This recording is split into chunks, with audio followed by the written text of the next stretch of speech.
کبھی آپ نے غور کیا ہے کہ ہم کتنی بار لوگوں سے ملتے ہیں، ان کی باتیں سنتے ہیں اور بس یہ مان لیتے ہیں کہ ہم انہیں جان گئے ہیں؟ لیکن کیا واقعی ایسا ہوتا ہے؟ اس تفصیلی جائزے میں خوش آمدید، جہاں ہم دی آرٹ آف آبزرویشن کے حوالے سے فراہم کردہ معلومات کا گہرائی سے تجزیہ کریں گے۔ ہم دیکھیں گے کہ ایک ماہر مشاہدہ کرنے والا یعنی ایک ماسٹر آبزرور دنیا کو کیسے دیکھتا ہے اور انسانوں کے انکہے رویوں کو کیسے پڑھتا ہے۔ اس جائزے کے دوران ہم ان 5 اہم پہلوؤں پر بات کریں گے۔ پہلا، الفاظ سے آگے دیکھنا۔ دوسرا، چھپے ہوئے اشاروں کو سمجھنا۔ تیسرا، نقلی کرداروں کی پہچان۔ چوتھا، ڈارک سائیکالوجی سے نمٹنا۔ اور پانچواں، ہمدردی اور خود آگاہی۔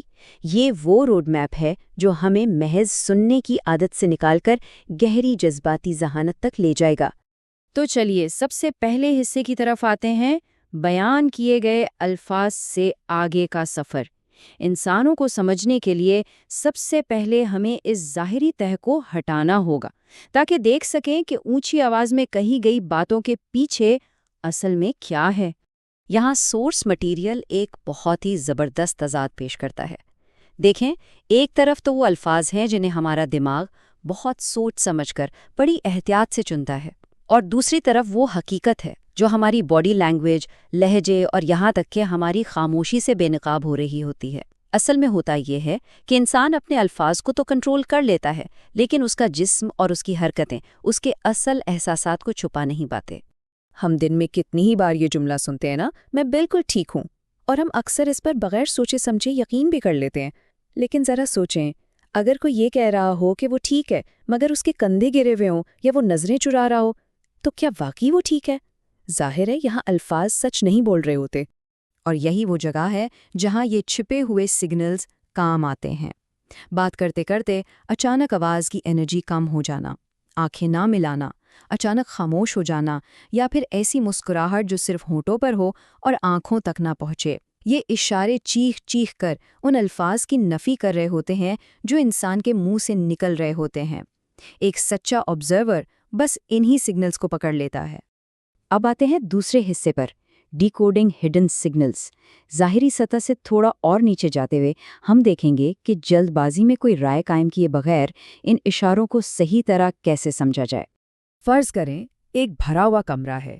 جب ایک عام انسان وہاں داخل ہوتا ہے تو وہ بس لوگوں کے چہرے دیکھتا ہے یا ان کی باتیں سنتا ہے، لیکن سورس مٹیریل کے مطابق ایک ماسٹر آبزرور جب اسی کمرے میں آتا ہے تو وہ فوراً وہاں کی انرجی محسوس کر لیتا ہے۔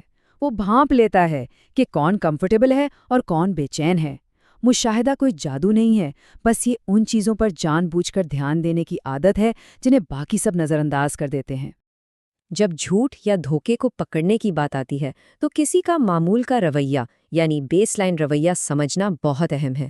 اب کسی کو محض ایک بار نظریں چراتے دیکھ کر یہ نہ سمجھیں کہ وہ دھوکہ دے رہا ہے۔ ہو سکتا ہے وہ بس نروس ہو، لیکن الرٹ تب ہونا چاہیے جب یہ چیزیں ایک ساتھ ہونے لگیں، جیسے کسی خاص ٹاپک پر اچانک ہچکچاہٹ، بلا وجہ لمبی لمبی صفائیاں دینا یا جواب دینے سے پہلے عجیب سا وقفہ۔ یہ بیس لائن ٹوٹنا دراصل ایک بہت بڑا ریڈ فلیگ ہے۔ اور یہیں سے ہم اپنے تیسرے حصے میں داخل ہوتے ہیں، نقلی کرداروں کی پہچان۔ اب ہم دیکھیں گے کہ ان لوگوں کو کیسے پکڑا جائے جو ایک بہت ہی کیلکولیٹڈ ماسک پہن کر پھرتے ہیں۔ فیک پرسونا یعنی ایک ایسا رویہ جس میں شدید تضاد ہو، ایک ایسا ماسک جہاں انسان صورتحال اور اپنی ضرورت کے حساب سے بس اپنا رنگ بدل لے۔ ہم سب نے ایسے لوگ دیکھے ہیں جو اپنا کام نکلوانے کے لیے تو حد سے زیادہ میٹھے بن جاتے ہیں، لیکن جیسے ہی مطلب پورا ہوتا ہے وہ آپ کو پہچاننے سے بھی انکار کر دیتے ہیں۔ یہ گرگٹ کی طرح رنگ بدلنا ہی اس نقلی پن کی سب سے واضح نشانی ہے۔ لیکن اس کے برعکس جو واقعی سچے اور جینیوئن لوگ ہوتے ہیں وہ ہر حال میں ایک جیسے رہتے ہیں۔ ان کا رویہ اس بات پر نہیں بدلتا کہ انہیں آپ سے کیا فائدہ مل رہا ہے۔ نقلی کردار جہاں غیر یقینی کا شکار ہوتے ہیں، وہیں ایک آبزرور ان حقیقی لوگوں کے مستقل رویے میں اعتبار اور سکون محسوس کرتا ہے۔ اب یہاں ایک لمحے کے لیے رک کر سوچیں، کیا ہو اگر مشاہدے کی یہ طاقت آپس میں کنیکشن بنانے کے بجائے دوسروں کو کنٹرول کرنے کے لیے استعمال ہونے لگے؟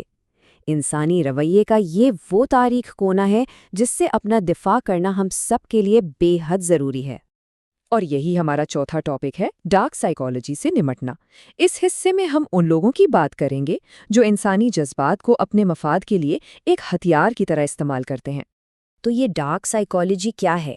یہ دراصل کسی دوسرے شخص کے ڈر، عدم تحفظ یا جذبات کو استعمال کر کے اس کے فیصلوں کو خاموشی سے کنٹرول کرنے کا نام ہے، اور یہ کھلی جارحیت جیسی نہیں ہوتی۔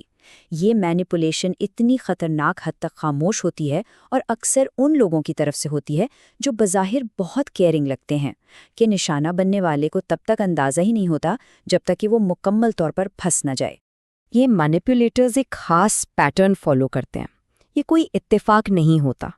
سب سے پہلے وہ آپ کی کوئی بڑی کمزوری یا انسیکیورٹی ڈھونڈتے ہیں، پھر وہ آپ پر جذباتی دباؤ ڈالتے ہیں یا آپ کے اندر احساس جرم پیدا کرتے ہیں، اور پھر نہایت خاموشی سے، بغیر کوئی خطرے کی گھنٹی بجائے، وہ آپ کو اپنی بات ماننے پر مجبور کر دیتے ہیں۔ اگر تمہیں واقعی میری پرواہ ہوتے نا تو تم ایسا ضرور کرتے۔ واقف لگ رہا ہے یہ جملہ؟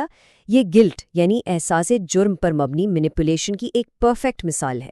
اس میں سامنے والا کنٹرول کرنے کی کوشش کو محبت اور وفاداری کا ٹیسٹ بنا کر پیش کرتا ہے، اور انسان جذباتی دباؤ میں آ کر وہ سب کرنے لگتا ہے جو وہ واقعی نہیں کرنا چاہتا۔ اب ہم اس جائزے کے سب سے اہم اور آخری حصے کی طرف آتے ہیں، ہمدردی اور خود آگاہی۔ دفاع اور خطرات سے ہٹ کر اب ہم دیکھیں گے کہ مشاہدے کا اصل اور مثبت مقصد کیا ہے۔ دیکھیں، کسی کے ایک برے ریاکشن کو دیکھ کر فوراً یہ لیبل لگا دینا کہ یہ تو ہے ہی بدتمیز، بہت آسان کام ہے، لیکن گہری سمجھ کیا ہے؟ وہ یہ ماننا ہے کہ اس کا یہ مشکل رویہ ہو سکتا ہے کسی پرانے صدمے، ذہنی تھکاوٹ یا بہت زیادہ انگزائٹی کی وجہ سے ہو۔ مشاہدہ جھوٹوں کو پکڑنے کا کوئی گیم نہیں ہے، یہ انسانی الجھنوں اور درد کو سمجھنے کا نام ہے۔ جب ہم ہمدردی کے زاویے سے دیکھتے ہیں نا تو چیزیں بالکل الگ نظر آتی ہیں۔ جو خاموشی کل ہمیں سامنے والے کا غرور لگ رہی تھی، وہ دراصل اس کی جذباتی تھکاوٹ ہو سکتی ہے۔ جو انسان ہمیں بار بار توجہ کھینچتا ہوا نظر آتا ہے، ہو سکتا ہے وہ اندر سے شدید تنہا ہو، اور ہر بار گھبراہٹ کا مطلب دھوکہ نہیں ہوتا، یہ اکثر کسی پرانے صدمے کا نتیجہ ہوتی ہے۔ تو اس ساری بحث کا نچوڑ کیا ہے؟ نچوڑ یہ ہے کہ مشاہدہ لوگوں کو جج کرنے یا فتوے لگانے کے لیے نہیں ہے، بلکہ انہیں گہرائی سے سمجھنے کے لیے ہے۔ یہ ایک جملہ دراصل سورس مٹیریل کی روح ہے۔ یہ اس مہارت کو محض ایک ٹرک سے نکال کر زندگی گزارنے کا ایک بہترین اور مثبت فلسفہ بنا دیتا ہے۔ اور مزے کی بات یہ ہے کہ جب ہم دوسروں کا اتنا گہرا مشاہدہ کرنے لگتے ہیں تو ہم خود بخود اپنے آپ کو بھی پہچاننے لگتے ہیں۔ یہ خود آگاہی ایک شیلڈ کا کام کرتی ہے۔ ہم سیکھ جاتے ہیں کہ ہمارے اپنے ایموشنل ٹریگرز کیا ہیں، کون سے لوگ اور ماحول ہمیں تھکا رہے ہیں، اور ہمیں کہاں اپنی باؤنڈری سیٹ کرنی ہے تاکہ ہم ذہنی طور پر متوازن اور مضبوط رہ سکیں۔ اس جائزے کے اختتام پر جاتے جاتے ذرا اس بات پر غور کیجیے گا، جب آپ دوسروں کے پوشیدہ رازوں اور حقیقتوں کی تہیں کھولنا سیکھ لیتے ہیں تو اس سفر میں اپنے بارے میں آپ کو کون سے گہرے سچ پتہ چلیں گے، کیونکہ سچ تو یہ ہے کہ سب سے بڑا معمہ اکثر وہ ہوتا ہے جو ہمارے اپنے اندر موجود ہے۔